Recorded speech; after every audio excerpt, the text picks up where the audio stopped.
ఎవరిని మోసం చేస్తున్నా? నాలుగు గోడల మధ్య నీవు చేసే చీకటి పనులు దేవుడు చూడలేదనుకుంటున్నావా? బయటకి భక్తుడిలా నటిస్తూ లోపల కుళ్ళిపోయిన శవంలా మారుతున్నావు.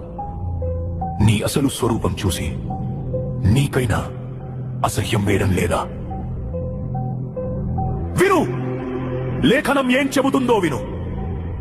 కుక్క తాను కక్కిన దానికి తిరిగినట్లు మూర్ఖుడు తన మూర్ఖతను మరల చేయును. మళ్ళీ అదే పాపం, మళ్ళీ అదే అబద్ధం, మళ్ళీ అదే వ్యభిచారం. కక్కిన వాంతిని తినే కుక్కకి పదే పదే పాపం చేసే నీకు తేడా ఏముంది? నువ్వు మనిషివా లేక ఆత్మ చచ్చిపోయిన మృగానివా? నువ్వు చచ్చిపోతున్నావు. నీ ఆత్మీయ జీవితం శవంలా మారి కుళ్ళిపోతుంది. దేవుని కృపను నీవు అలుసుగా తీసుకుంటున్నావు. ఆయన ప్రేమిస్తాడు నిజమే, కానీ నీ పాపాన్ని ఆయన సహించడు. నీవు లేచి రేయి మొదటి జామున మొర్ర పెట్టిన నీ హృదయమును నీళ్లు కుమ్మరించున్నట్లు ప్రభువు సన్నిధిని కుమ్మరించుము. మోకరిల్లు, నీ కపట భక్తి చాలు. నీ పాపం వల్ల నీ ఆత్మీయ బిడ్డలు మూర్జిల్లుతున్నారు. నీ చేతులను ఆకాశం వైపు ఎత్తి క్షమాపణ అడుగు. ఇది నీ ఆత్మను బ్రతికించుకోవడానికి దేవుడు ఇస్తున్న ఆఖరి అవకాశం.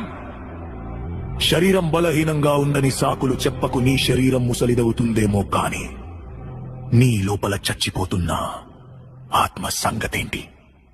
మా బాహ్య మనుష్యుడు నశించుచున్నా, మా అంతరంగ మనుష్యుడు దినదినము నూతన పరచబడుచున్నాడు. నువ్వు మారాలి అనుకుంటే లోకాన్ని కాదు, దేవుని శక్తిని ఆశ్రయించు. నువ్వు పాపంలో పడుతున్నావంటే దానికి కారణం నీ బలహీనత కాదు, నీ పిరికితనం. గుర్తుపెట్టుకో, దేవుడు మనకు శక్తియు ప్రేమయు ఇంద్రియ నిగ్రహమును గల ఆత్మనిచ్చెను గాని పిరికితనము గల ఆత్మ నీయలేదు.